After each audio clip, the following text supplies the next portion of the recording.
Good morning. Uh, Random day, random thoughts, and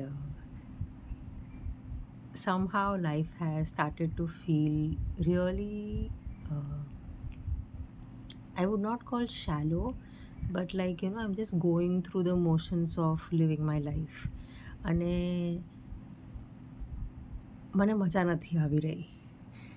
તો what I realized is જ્યારે I was doing this small wins every day વાળું vlog જે રોજની reels બનાવી રહી હતી ત્યારે મને બહુ મજા આવી રહી હતી અને it was ensuring I keep my house clean also. So you can see મારી પાછળ ઓલરેડી કેટલું ગંદુ છે મારું bed and I want to get back to this અને I want to create fun out of it. નહીં કે રોજ આમ સ્કેડ્યુલ બનાવી દીધું કે કરવાનું છે, વિડીયો પોસ્ટ કરવાનો છે. So I am not going to do this time એવું કાંઈ. અને instead I try to make it very informal અને no schedule, just do what is required to be done. અને I am going to try this approach and see if it is more effective in ensuring that all this becomes clean.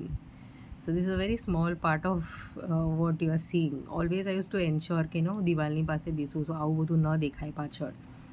So I want to ensure કે this is all cleaned up.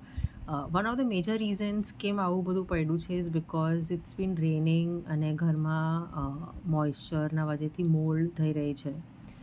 So I am not keeping my things back in cupboard so that એને હવા લાગ્યા કરે, કેમ કે વરસાદમાં થોડોક ભેજ રહી જાય છે અને પછી કબર્ડમાં જઈને લોટ ઓફ ટાઈમ્સ ફંગસ થઈ જાય છે. નોટ ઇન દેટ ક્લોથ, તો કોઈ બીજા કપડામાં જે ઘણા ટાઈમથી અંદર પડ્યા છે ને મેં પહેર્યા નથી એમાં.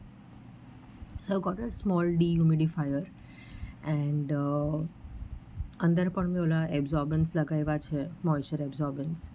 સો આઈ એમ સીઈંગ કે જેવી રીતે થોડું ઘણું ઓછું થાય મોઇશ્ચર એની અંદર, તો I want to put these all clothes back inside so that the bed remains all clean except for the ગાડલા, કેમ કે બેડ પર I don't sleep, I sleep on ગાડલાસ.